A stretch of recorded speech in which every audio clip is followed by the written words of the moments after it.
Many of you have been with me from the beginning. Listened to me when I warned about the coming of God's plague. Journeyed with me to this place.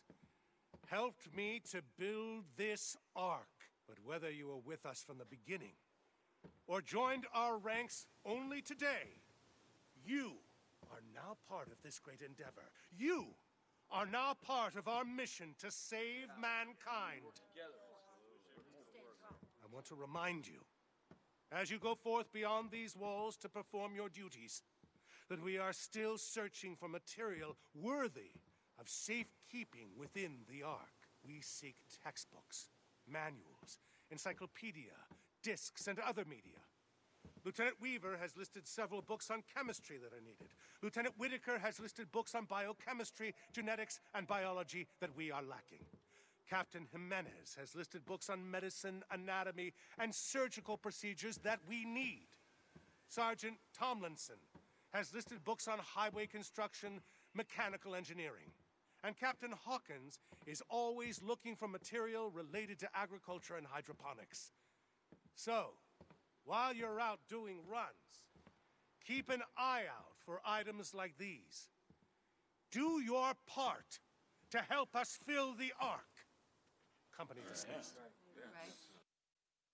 My brothers and sisters in arms, I stand here before you in celebration. The end is nigh. Captain Curry has been working non-stop, assembling and training our army. Lieutenant Whitaker has been working tirelessly on a biological weapon that will allow us to kill hundreds of freaks at once. Lieutenant Weaver is working on a chemical weapon that will allow us to burn down entire hordes. Soon, slash and burn will be a thing of the past. We will go from fighting a defensive war to an offensive war, as we take the fight to the freaks, as we work to retake our world. And behold, he said, the enemy who sowed them is the devil, and the harvest is the end of the age, and the reapers are angels. And they will gather out of his kingdom all evil and throw them into the furnace of fire. In that place there will be weeping and wailing and gnashing of teeth. We, the Deschutes County Militia, are those avenging angels, and we are coming. Company dismissed.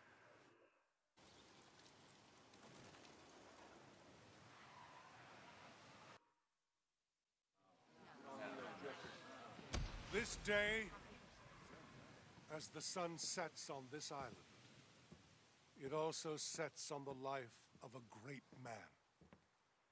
Captain Arturo Jimenez, Doc to many of you, is gone.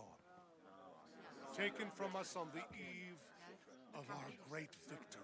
Captain Jimenez was murdered, slaughtered, his life ripped from him.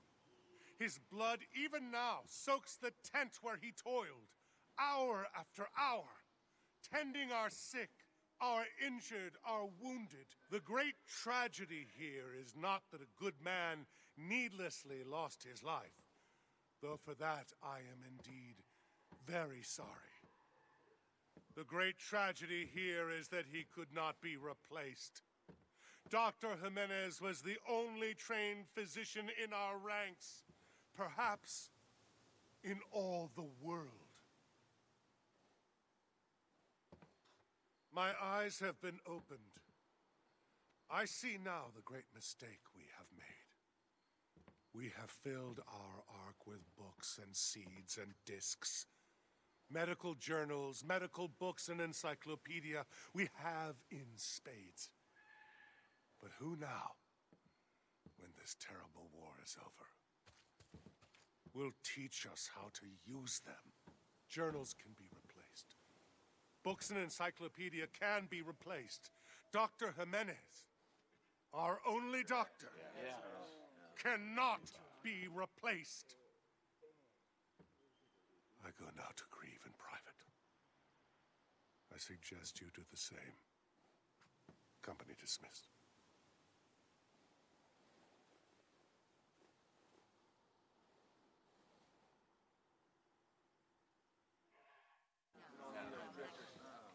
A short while ago, I stood here before you and grieved for the loss of Captain Jimenez, our only doctor and my very dear friend.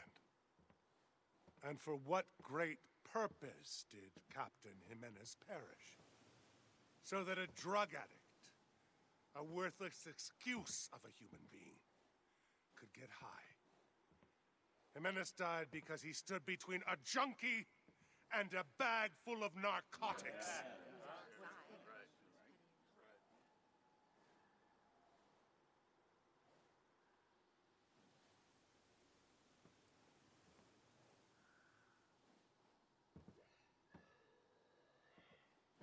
I have taken steps to see that this never happens again. For their own safety, I have moved Lieutenants Whitaker and Weaver into the Ark, where they will be under protective watch 24 hours a day. If nobody's on our side.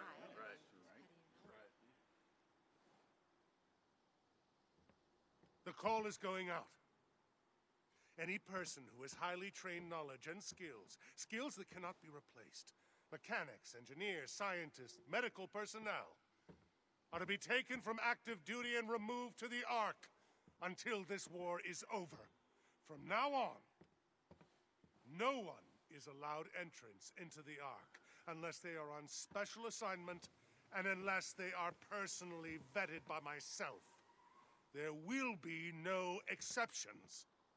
I am beginning to see, I'm afraid, that our enemy has never been the freaks. They know not what they do. Mankind, in all his state of degradation and transgression, is our true enemy. Keep a watchful eye on your neighbors. Evil surrounds us.